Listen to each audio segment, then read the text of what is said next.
वो साल 2020 था, तारीख 14 जून, दिन रविवार का, जब मुंबई के बांद्रा वेस्ट में एक एक्टर की डेड बॉडी मिलती है। हैरानी ये कि उसकी डेड बॉडी कहीं और नहीं बल्कि उसी के घर में, उसी के बेडरूम में मिलती है। पुलिस पहुंचती है, पता लगता है कि ये एक्टर सुशांत सिंह राजपूत है।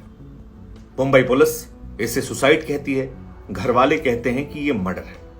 वो सुशांत सिंह राजपूत जो महेंद्र सिंह धोनी समेत तमाम हिट फिल्मों का हिस्सा बन चुके थे, बॉलीवुड में बाहर से आकर अपनी पहचान बना चुके थे, और उनको लेकर बहुत सारे लोगों को लगता था कि यह एक्टर कुछ बहुत बड़ा करेगा, बॉलीवुड के टॉप जो एक्टर्स हैं उनमें शुमार होगा। इसके बाद जब घर वालों ने मर्डर कहा, लोगों के इमोशंस बाहर निकले, तो मुंबई पुलिस समेत कुल 5 एजेंसियां, जिसमें कि एनसीबी, ईडी, सीबीआई इस मामले की जांच में लगती है। सीबीआई, ईडी की जांच तो अभी भी जारी है, और एनसीबी का कोर्ट जो मामला है वो कोर्ट केस में चल रहा है। लेकिन इस पूरे मामले में 35 लोगों की गिरफ्तारी होती है। 3 साल गुजर जाते हैं, लेकिन 3 साल बाद भी 35 में से भी कोई एक व्यक्ति ना कन्विक्ट है, ना कोई व्यक्ति फिलहाल जेल में है। जितने भी लोग जेल में गए, चाहे वो ड्रग्स केस हो या सुशांत का केस हो, फिलहाल सभी लोग बाहर हैं। अब सवाल है कि सुशांत सिंह राजपूत की हत्या हुई थी या ये आत्महत्या थी। सुशांत सिंह राजपूत की हत्या थी या फिर आत्महत्या, ये तब पता लगेगा जब जांच एजेंसियां इस बारे में अपनी फाइनल टिप्पणी करेंगी। इसलिए आरटीआई के जरिए जब ये पता लगाने की कोशिश की गई कि सुशांत सिंह राजपूत का मामला हत्या का था या आत्महत्या का था, तो पता लगता है कि सीबीआई कहती है कि जांच अभी जारी है।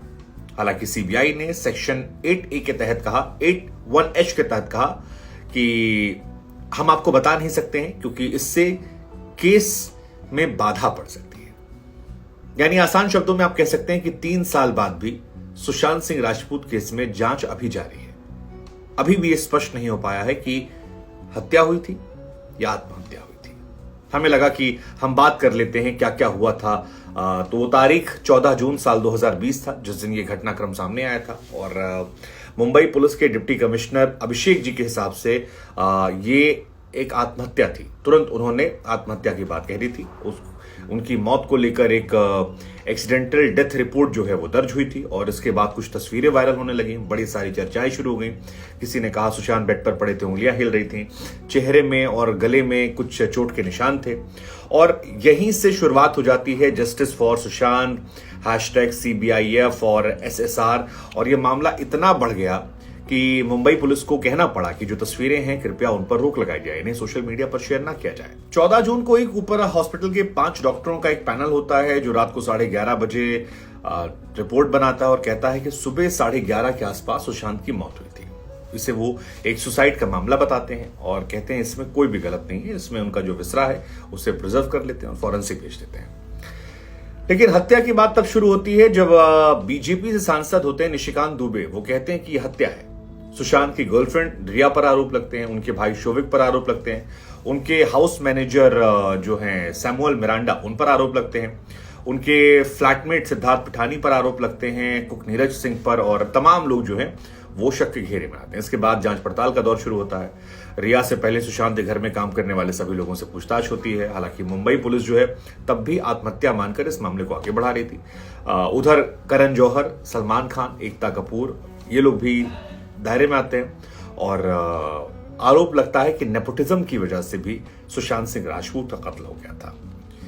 इसके बाद सुशांत सिंह राजपूत के पिता 28 जुलाई साल 2020 को पटना में रिया चक्रवर्ती और उनके परिवार के खिलाफ एक FIR दर्ज करवाते हैं, और यहीं से मामला बढ़ा जाता है।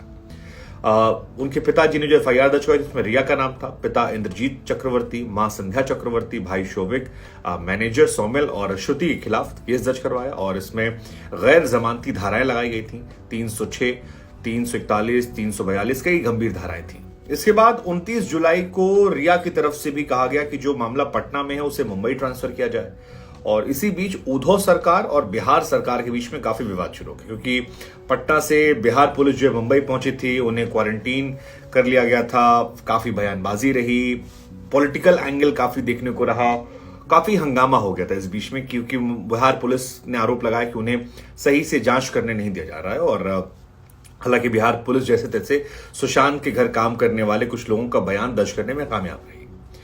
इसके बाद 15 करोड़ रुपए के हेरफेर की एंट्री थी कि 3 फिल्में दर्ज की गई थी और 3 फिल्मों से 17 करोड़ मिले थे, जिसमें 15 करोड़ का ट्रांजैक्शन हुआ है। और मनी लॉन्ड्रिंग का केस जो है वो भी सुशांत के पिता के आरोप के बाद दर्ज हुआ था कि सुशांत के अकाउंट में 17 करोड़ रुपए थे और पैसों के चलते रिया चक्रवर्ती ने सुशांत से दोस्ती की थी। जब मामला गड़बड़ हुआ तो पैसे उन्होंने ट्रांसफर कर लिए और ये भी कहा कि सुशांत के पैसों का इस्तेमाल ब्लैक मनी को व्हाइट मनी करने, अवैध संपत्तियों को बनाने में इस्तेमाल किया गया और इसमें सभी लोगों में मतलब रिया की फैमिली पर जो है पूरा आरोप लग गया था। लेकिन 3 साल बाद भी ईडी ने इस मामले में अब तक कोई चार्जशीट दाखिल नहीं की, जबकि हंगामा काफी हुआ था। रिया और उसके परिवार पर जो मनी लॉन्ड्रिंग के आरोप लगे थे उनके कोई सबूत नहीं मिले, उनमें कोई गिरफ्तारी नहीं हुई और जांच में यह भी पता लगा कि जो 15 करोड़ मिलना था वो दरअसल मिला ही नहीं था। जिस फिल्म के लिए साइन होना था वो फिल्म नहीं हो पाई थी। और खैर, तो ये भी हैरान करने वाला मामला था क्योंकि 15 करोड़ का मामला टीवी पर बहुत चमका था और बहुत सारे लोगों ने सोशल मीडिया पर बहुत सारी बातें सुनाई थी। इसके 2 महीने बाद 5 अगस्त 2020 को सुशांत सिंह राजपूत केस की जांच जो है सीबीआई से कराने की मांग की गई और 19 अगस्त को सुप्रीम कोर्ट ने सीबीआई जांच के आदेश दी और इसी बीच मुंबई पुलिस से केस लेकर सौंप दिया गया और तभी से इस मामले की जांच सीबीआई कर रही है। तब से लेकर सीबीआई अब तक कोई भी पुख्ता बात नहीं ला पाई है और अभी भी केस जारी होने की बात कर रही है। दिसंबर 2020 में सीबीआई ने कहा था कि केस की जानकारी दी थी, कहा था कि पेशेवर टेक्नोलॉजी का इस्तेमाल किया जा रहा है। कई बार उन्होंने सीन को रिक्रिएट भी किया। 14 जून को घटना रिक्रिएट करने के लिए अलीगढ़, फरीदाबाद, हैदराबाद, मुंबई तमाम पहलुओं को जाना गया, लेकिन अब तक कोई सार्वजनिक अपडेट नहीं आई है। 2 बार सुशांत के घर भी जाकर सीबीआई ने मौत के पहलुओं को लेकर अपडेट किया है कि कैसे कैसे मामला बढ़ा होगा, कैसे कैसे वहां क्या हुआ होगा, लेकिन अब तक सीबीआई ने स्पष्ट नहीं किया कि हत्या है या आत्महत्या है। उधर रिया का परिवार जो है वो 1 साल तक मीडिया से दुनिया बनाता है। रिया खुद गायब रहती हैं, लेकिन अब धीरे धीरे रिया जो है वो भी निकलने लगी हैं और अब आगे बढ़ने लगी हैं। आप नहीं जानते तो याद दिला दें कि रिया को सुशांत की डेथ के 87 दिन बाद गिरफ्तार किया गया था और अकेले रिया नहीं गिरफ्तार हुई थी, तकरीबन 35 लोग ऐसे हैं जिन्हें गिरफ्तार किया गया, कुछ समय तक जेल में रखा गया, उसके बाद उन्हें बेल पे रिहा। अब आता है ड्रग्स वाला एंगल। एनसीबी की चार्जशीट में क्या क्या निकला, तो ये आया कि सुशांत की गर्लफ्रेंड रिया जो है वो गांजा खरीदकर सुशांत को दिया करती थी। रिया के अलावा आरोप लगा था उनके भाई शोविक पर कि वो गांजा खरीदवा रहे थे। सैमुअल मिरांडा, शोविक चक्रवर्ती, दीपेश सावंत, कई लोगों ने गांजा दिया और रिया इसकी पेमेंट करती थी। और नशीले पदार्थों की बिक्री, नशीले पदार्थों का इंटरसिटी ट्रांसपोर्टेशन, तमाम जो आरोप है, बॉलीवुड में कई और लोगों का नाम आया और कहा गया कि ये लोग ऐसे हैं जो चरस लेते हैं, गांजा लेते हैं, एलएसडी लेते हैं, कोकीन लेते हैं और इसके बाद इन पर भी मामला हो गया। इन्हीं के कहने के बाद एनसीबी के रिया को गिरफ्तार किया गया था। ड्रग सप्लाई का मामला, कॉमेडियन भारती और उनके पति हर्ष जो हैं उनको भी गिरफ्तार होना पड़ा। अर्जुन रामपाल जो एक्टर हैं उनसे भी पूछताछ हुई। इसी मामले को लेकर कहा जाता है रैकेट में दीपिका पादुकोण को 23 सितंबर 2020 को पूछताछ हुई, सारा अली खान को पूछताछ हुई, रकुल प्रीत सिंह से पूछताछ हुई, श्रद्धा कपूर से पूछताछ हुई, सभी से बारी बारी पूछताछ हुई, लेकिन कोई भी इसमें निकला नहीं।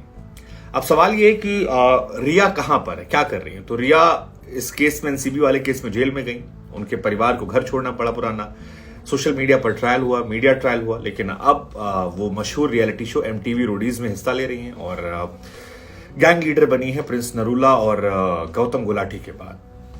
अब मीडिया से बातचीत करने से बच रही हैं। उनका कहना है कि मामला चल रहा है तो वो नहीं बोलेंगी, खामोश रहेंगी और बहुत ज्यादा टिप्पणियां उन्हें अब इस मामले पे नहीं करनी है, काफी ट्रायल हो गया। दूसरा किरदार जो इस घटना में था वो था शोविक का। शोविक को हिरासत में ले लिया गया था 4 सितंबर 2020 को, अगले दिन अरेस्ट किया गया। आरोपी नंबर 7 शोविक थे रिया के भाई। उन्हें ड्रग्स खरीदने, ड्रग ट्रेड में संबंध रखने, ड्रग्स के व्यापार में भागीदारी करने को लेकर तमाम चीजें रही और एक चैट भी वायरल हुई थी, अगर आपको याद हो तो। रिया ने कहा था कि वो दिन में 4 बार स्मोक करता है, उसी तरह प्लान करो। शोविक ने कहा कि हमें 5 ग्राम वीड मिल सकती है, तो पूछते कितने की है, शोविक कहता 2000 की, कहते हैं ठीक है ले आओ, मिरांडा को पे कर देना। फिलहाल शोविक के पास कोई काम नहीं है, समय घर पर रहता है और अपने दोस्तों से भी वो कम मिलता जुलता है। तीसरे किरदार जो थे वो सैमुअल मिरांडा साहब थे। उन्हें भी अदालत ने कहा कि आप बात नहीं करेंगे मीडिया से, इस शर्त पर रिहा किया गया था, तो वो भी बात नहीं कर रहे हैं, मीडिया में बयान नहीं दे रहे हैं। क्या कर रहे हैं वो स्पष्ट नहीं है, लेकिन उनके दोस्तों का मानना है कि वो बेवजह फंस गए इस मामले में। उनके दोस्तों का ये कहना है कि फंस गए और सुशांत के कहने पर सब कुछ कर रहे थे। एक टैलेंटेड बारटेंडर था, पूरा करियर था। इस मामले के चलते वो विदेश नहीं जा पाए, फंस गए। अब उनके पास कोई काम नहीं है, बुरे दौर में है। और सुशांत के पास जाने से पहले मलेशिया के शिप में वो काम करता था, अब बेकार हो गया। एक दीपेश सावंत थे, वो भी बेरोजगार हैं, उन्हें भी कोई जॉब नहीं दे रहा। सिद्धार्थ पिठानी जो हैं, उनका भी करियर लगभग खत्म हो गया है। क्रिएटिव आर्ट डिजाइनर, फ्रीलांसिंग कर रहे हैं, लेकिन उनके पास भी बहुत ज्यादा काम नहीं है। जब अदालत में तारीख होती जाते हैं और वो भी मीडिया से बात नहीं करते हैं, खामोश बैठे हैं। एक लड़का सूर्यदीप था, जिसे सुशांत को ड्रग सप्लाई करने का काम था, वो भी बेरोजगार बैठे हैं। क्षितिज रवि प्रसाद थे, वो भी बेरोजगार बैठे हैं और जमानत पर हैं और विदेश जाने पर रोक है। अंकुश है, वो भी विदेश जाने पर रोक है। सबको मतलब संकेत पटेल है, कुल मिलाकर 10-12 लोग जो हैं वो इस मामले में फंसे हैं। कौन कौन थे ये? रिया रिलेशनशिप में थी, सुशांत के लिए ड्रग और पेमेंट करने का आरोप था, आत्महत्या के लिए उकसाने का, मनी लॉन्ड्रिंग का। उनके पास तो काम आ गया है MTV रोडीज का, बाकी वो भी खाली बैठी थी काफी टाइम तक। शोविक बेरोजगार हैं, सैमुअल मिरांडा बेरोजगार हैं, दीपेश सावंत बेरोजगार हैं, सिद्धार्थ पिठानी जो हैं वो बेरोजगार हैं, सूर्यदीप बेरोजगार हैं, करमजीत बेरोजगार हैं, संकेत बेरोजगार हैं। और सबसे बड़ा सवाल ये है कि उनके फ्लैट का क्या हुआ, क्योंकि फ्लैट को उनका विवाद था। तो 2 साल तक उनका बैंड्रा वाला फ्लैट जो था, जहां पर डेथ हुई थी, वो खाली था। उसके बाद कहा है कि कोशिश की गई बेचने की। 2023 में किराएदार मिला था, 5 लाख रुपए महीना मिलता है उस कमरे का, और 30 लाख की सिक्योरिटी डिपॉजिट पर फिलहाल वहां पर उस घर में रहने दिया गया। बड़ी बात यह कि उनके प्रशंसक जो हैं वो अभी भी दिन रात लिखते रहते हैं, justice for SSR Sushant Singh Rajput.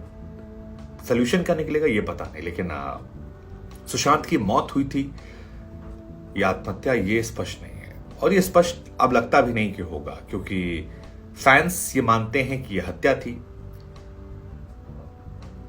Police CBI अगर आत्महत्या कह भी देती है, हालांकि कहा नहीं है, अभी जांच चल रही है, तो भी बदलेगा नहीं, आपको क्या। खैर, मनोज वाजपेयी की एक लाइन मुझे याद आ गई, जाते थे कह देते हैं कि मनोज वाजपेयी साहब ने एक बार बड़ी अच्छी बात कही थी कि जिस तरह का एक्टर सुशांत सिंह राजपूत को बनना था, वहां पॉलिटिक्स बहुत थी, दलदल था, और उस दलदल में फंस कर बेचारा खत्म हो गया।